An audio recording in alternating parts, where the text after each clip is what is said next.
E aí galera do Fans of Heroes, beleza? Guilherme aqui e hoje a gente vai falar de Crise nas Infinitas Terras.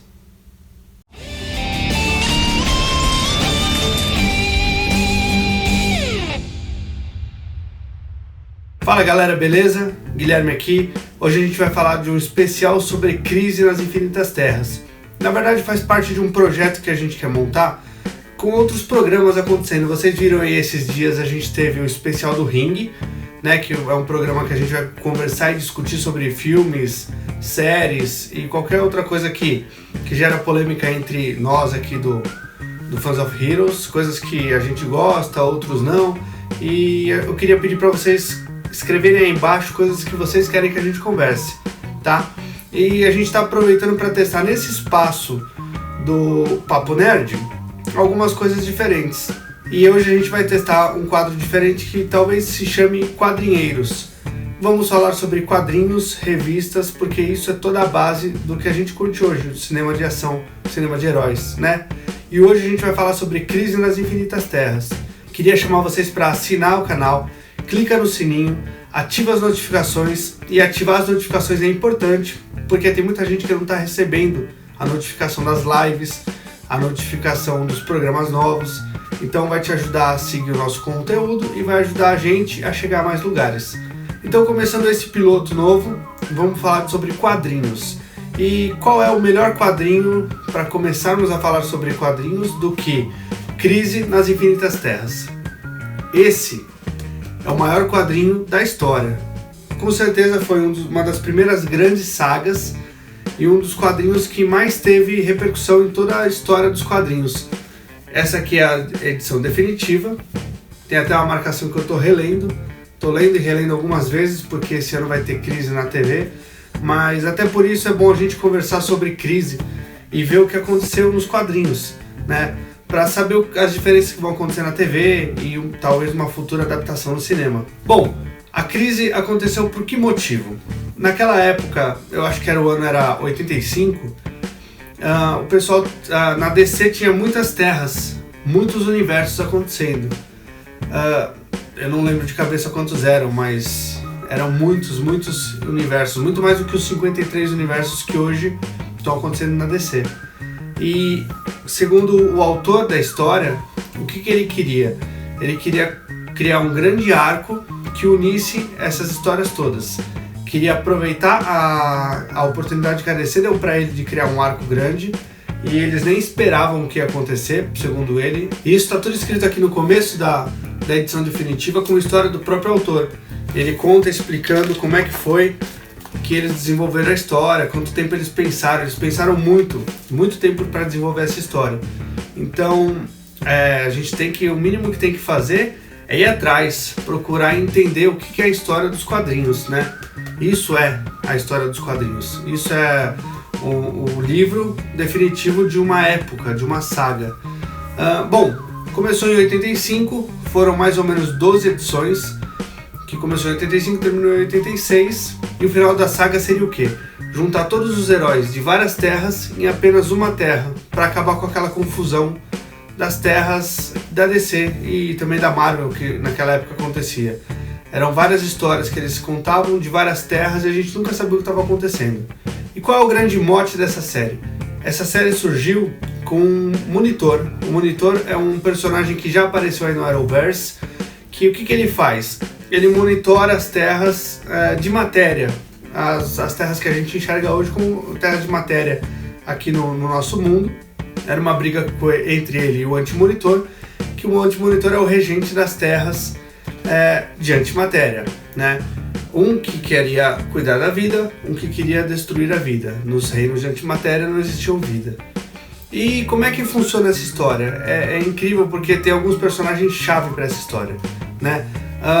Começa com o Monitor disparando a Precursora para ela procurar muitas pessoas, muitos heróis que podem ajudar ele a salvar os universos que sobraram, né? No final a gente sabe que vai juntar apenas sobrar um, mas naquela época ele queria juntar o máximo possível e salvar o máximo possível de universos. Então ele sai à procura de vários heróis E na primeira reunião ele junta o Super-Homem antigo, o Super-Homem mais velho, né?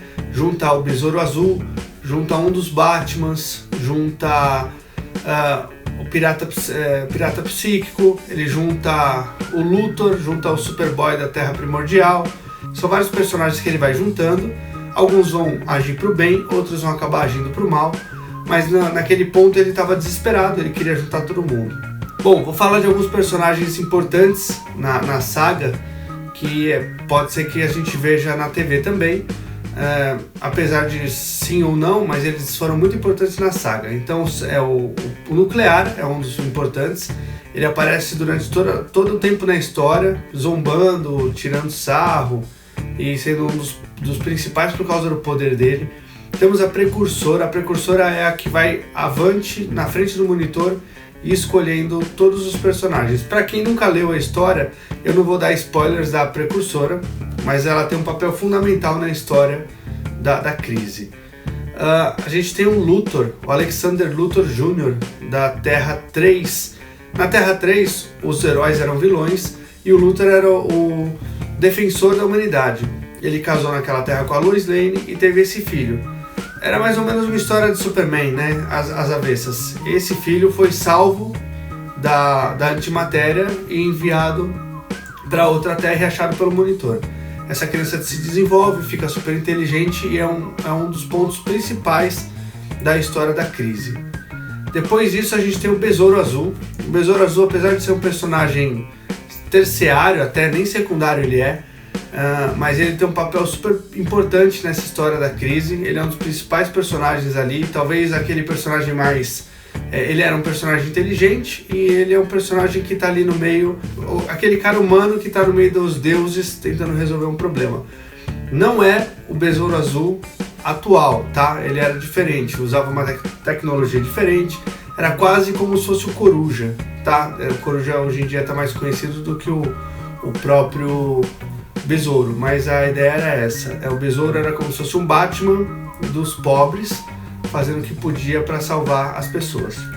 A gente tem o Espectro, que tem um grande papel na saga, também não posso falar muito sobre ele, que eu vou dar muito spoiler. Tem a Doutora Luz, que ela aparece depois de um tempo, ela tem uma ligação muito forte com o Flash, mas eu não posso falar qual é, quem é essa personagem atualmente, porque ela está no Arrowverse, então vai ser spoiler para lá e vai ser spoiler para quem for ler a revista. Então não vou falar sobre ela, mas ela tem um papel super importante na saga. O Superboy da Terra Primordial é outro personagem importante, que vai definir muitas coisas que acontecem na saga.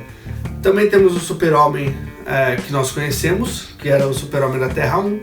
Temos também o Superman da Terra 2, que é o Superman mais velho, que nessa série do Arrowverse vai ser interpretado de novo pelo Brandon Routh. Ele vai estar como o Super-Homem do Reino do Amanhã, que é essa história do Superman mais velho. É uma adaptação da história do Superman mais velho, só que vão usar o visual do personagem, que é muito legal. Também a gente tem duas coisas muito importantes que acontecem na saga, que é o Flash morrendo e a Supergirl morrendo. Todo mundo sabe disso, está na capa, então não é spoiler da revista, e eu duvido que isso aconteça no Arrowverse. A gente vai conversar sobre Arrowverse daqui a pouco, tá? Daqui uns papos nerds a gente vai conversar sobre isso, mas eu duvido que isso aconteça no Arrowverse, porque eles são os carros-chefes, né, da franquia da CW. Bom, seguindo daí, a briga do bem contra o mal, o Monitor e o Anti-Monitor brigavam por milênios. Eles têm a força igual e eles teriam entrado em estado de hibernação e acordam muito tempo depois. Um personagem sem querer acorda o Anti-Monitor e o Anti-Monitor começa a tentar tomar o universo pro lado dele. E essa luta entre o bem e o mal vai acontecendo até que sobra apenas uma Terra. E essa Terra a gente conheceu por todos os anos 90 como o universo DC regular. Depois disso, o universo DC voltou a se multiplicar, tivemos os Novos 52, hoje a gente tem o Rebirth, que também tem algumas terras, mas segue essa linha um pouco mais, com muito menos terras, como a gente está vendo no Arrowverse também na TV. Eles bebem muito dessa fonte. Bom, A crise matou muitos personagens, a crise reinventou vários personagens, e quando a gente culminou naquele universo dos anos 90, que os filmes bebem muito, que são os heróis parrudos, que são os heróis mais dark, né? Ou aquele Aquaman cabeludo, o Flash mais engraçadão, que não é nem o Barry Allen. Nessa época o Flash era o Wally West, que o Barry Allen tinha morrido aqui, e eles mantiveram isso por muitos anos, acho que mais de 20 anos eles mantiveram o Barry Allen morto. Hoje a gente falou de Crise nas Infinitas Terras. A gente vai conversar nesse espaço sobre vários quadrinhos, vai conversar sobre muitas sagas, várias editoras. Se você gostou, escreve aqui o que você achou do quadro. Fala pra gente as sagas que você quer que a gente fale, os quadrinhos que você quer que a gente fale, os momentos das editoras, se você quiser que a gente fale. Estão vendo por aí que a gente está tentando algumas coisas diferentes. Então a gente já fez o ringue, a gente está fazendo esse quadro quadrinheiros, a gente vai fazer quadro de trilhas sonoras, a gente vai fazer vários quadros que vão entrar em dias da semana separados, como especiais de mês. Então escreve aqui embaixo o que você quer ver nesse canal, nesses quadros especiais. Ajuda a gente a desenvolver o quadro melhor, ajuda a gente a desenvolver um canal melhor. Assina o canal, clica no sininho, ativa as notificações para você receber. Tem muita gente reclamando que não está recebendo. Segue a gente aqui nas redes sociais, tá bom, gente? Divulga nosso trabalho com todo mundo que você curte, manda lá no grupo do WhatsApp. E é isso aí. Crise nas Infinitas Terras está chegando. Abraço!